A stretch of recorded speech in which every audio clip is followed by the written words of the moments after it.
Pomalo egzotičan, ali vrlo hranjiv batat moguće je uzgojiti i u kontinentalnim krajevima. Za uzgoj batata potrebni su određeni klimatski uslovi te pravilan odabir tla. Gdje, kada i kako možete saditi batat, doznajte u ovom videu. A za video savjete o uzgoju raznog voća i povrća zapratite naš kanal. Svaki dan za vas pripremamo novi video, pa svakako kliknite i na znak zvonca kako bi dobivali obavijesti o svakom novom savjetu. Batat je tropska biljka, potječe iz Latinske Amerike, od kuda se proširio po tropskim područjima diljem svijeta. U tim tropskim uslovima batat je višegodišnja biljka, međutim, u poljoprivredi se on uzgaja kao jednogodišnja kultura. Osim u tropskim područjima, uzgoj batata je moguć i u umjerenim klimatskim uslovima. U tom se slučaju batat razmnožava korijenovim izdancima jer sjeme ne uspijeva dozrijeti. Batat ili slatki krompir je biljka porodice slakova što se najbolje očituje tokom cvjetanja. Cvjetovi batata su promjera od 3 do 4 cm, dok boje variraju od svjetlo-ljubičaste, nježno-ružičaste do crvene. Plod je oblika tobolca te sadrži do 4 sjemenke.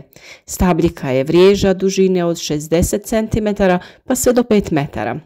Listovi su srcoliki i glatki, a korijen može doseći do 2 metra u dubinu, ali se većina upijajućeg korijena smješta do 30 cm ispod površine tla. Dio batata koji koristimo u prehrani je zapravo njegov zadebljali korijen. Jedna biljka može razviti od 4 do čak 18 takvih zadebljalih korijena pojedinačne mase od 100 do 500 grama, iznimno i preko 1 kg. Zbog oblika ih ponekad nazivamo gomoljima, iako po svojoj anatomiji to oni u stvari nisu.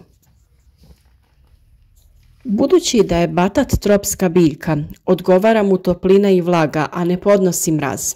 Stoga je uzgoj batata moguć i u umjerenoj klimi, ali samo u područjima koja zadovoljavaju sljedeće preduslove. Naime, potrebno mu je najmanje 4 mjeseca razdoblja bez mraza. Tokom tog razdoblja dnevne temperature trebaju biti od 21 do 25 stepeni, dok se noćne ne bi smjele spuštati ispod 12 stepeni. Temperature ispod 15, ali i one veće od 30 stepeni ometaju razvoj biljke i smanjuju prinose. Pad temperature ispod 10 stepeni, s druge strane, već može dovesti do unutrašnjih oštećenja biljke te čak i do njezinog propadanja. Batat će najbolje uspijevati na lakšim, dobro dreniranim terenima, iako voli vlagu, zadržavanje vode bi moglo naštetiti korijenu. Idealna pH vrijednost tla za uzgoj batata je između 5,5 i 6,5, što znači da tlo treba biti blago kiselo. Za pravilan razvoj batata potrebno je približno 25 mm vode sedmično. U sušnim je razdobljima stoga navodnjavanje nužno za ostvarivanje planiranog prinosa. U tropima se batat može uzgajati iz sjemena, dok u našim kontinentalnim krajevima batat cvjeta tek u jesen, te plodovi sa sjemenkama ne uspijevaju dozrijeti. Stoga se batat kod nas uzgaja iz presadnica dobivenih iz izdanaka korijena. Presadnice batata se dobivaju tako da se sitniji i zdravi korijeni posade u toplo i vlažno tlo u zaštićenom prostoru i kontroliranim uslovima. Na 1 kvadratnom metru može se rasporediti do 100 korijena, tako da se međusobno ne dotiču. Pokrivaju se sa otprilike 4 cm zemlje ili treseta, ovisno o početnoj kiselosti tla. Temperatura tla treba biti od 25 do 30 stepeni. Nakon što istjeraju izbojci, potrebno je paziti da temperatura ne prelazi 30 stepeni. U tim uslovima izbojci postižu optimalnu debljinu. Prvi izbojci spremni su za presađivanje za 4 do 6 sedmica. Do tada postižu dužinu od 15 do 25 cm. Nakon otkidanja na biljci tjeraju sljedeći izbojci. Svaki posađeni korijen može dati više presadnica, ponekad čak i do 9.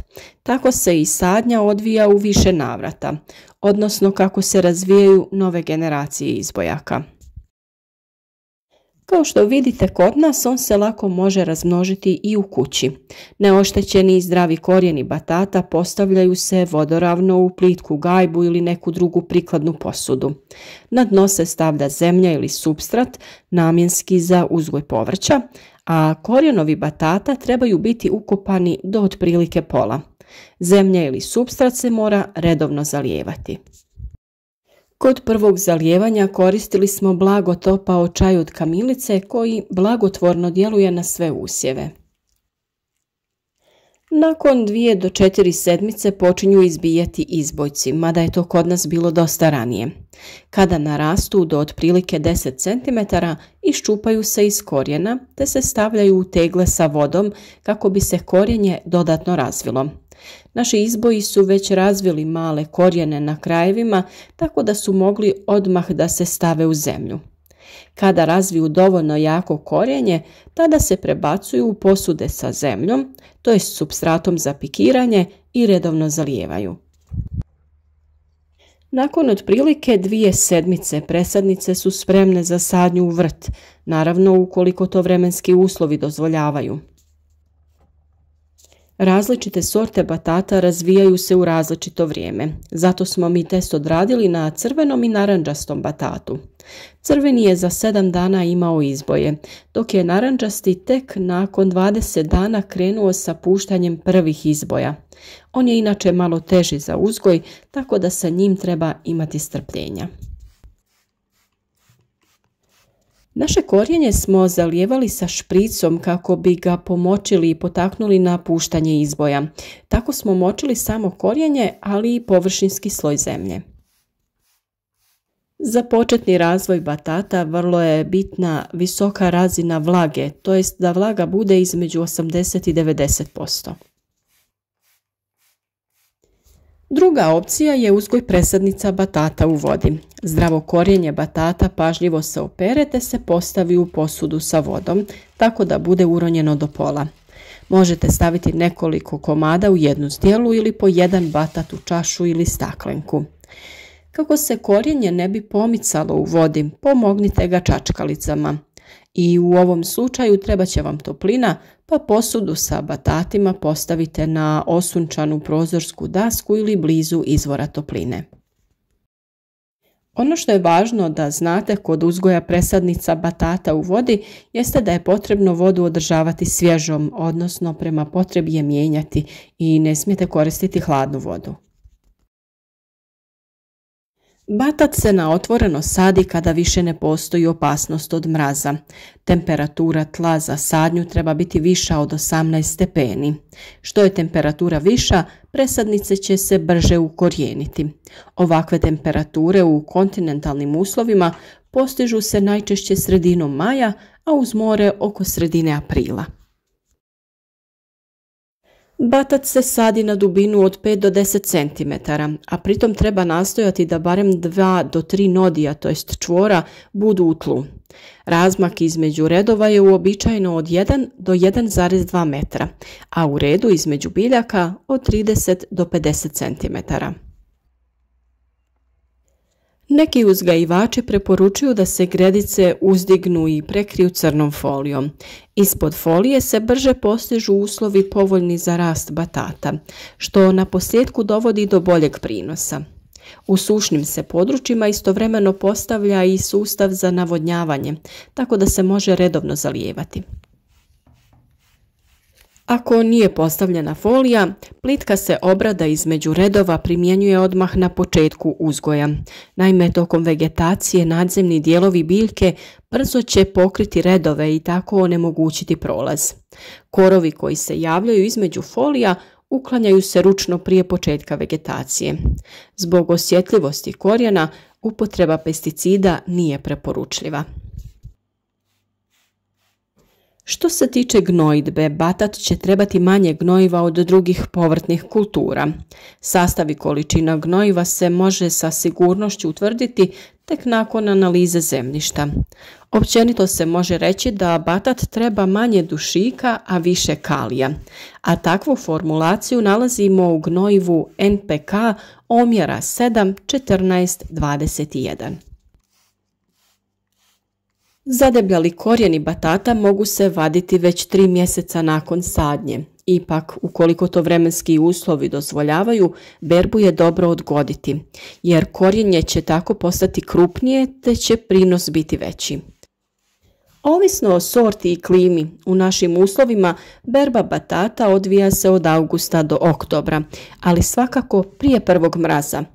Ukoliko vas ipak iznenadi jesenski mraz, ne brinite, još ništa nije izgubljeno. Korijenje će donekle biti zaštićeno pod zemljom, pa ih samo treba čim prije povaditi. Uobičajena dužina batata za tržište je između 15 i 20 cm, a preporučena masa od 150 pa do 400 grama. Inače smatra se da je batat tehnološki zreo kada iz prerezane vriježe poteče bijeli sok. Međutim, korijen postiže punu zrelost kada se na mjestu njegova otkidanja više ne pojavljuje sok. Preporuka je i da sa nekoliko dana prije berbe pokosi nadzemni dio biljke. Na taj će način korijenje koje se bere razviti čvršću pokožicu, što će smanjiti mogućnost oštećenja prilikom vađenja i skladištenja. Batat se može vaditi ručno uz korištenje štihače ili vila ili uz pomoć vadilice za krompir. Ukoliko je moguće, ipak je bolje primijeniti prvu varijantu jer će ljudske ruke prouzročiti manja oštećenja. Naravno da ćemo o temi uzgoja batata još govoriti kada za to bude vrijeme, a vi zapratite naš kanal, naučite sve o uzgoju voća i povrća, cvijeća i drugih biljaka. Značilo bi nam da nas podržite na način da ostavite like, pišete neki komentar ili podijelite video na vašim društvenim mrežama kako bi naši savjeti koristili drugim ljudima koji žele uzgajati biljke.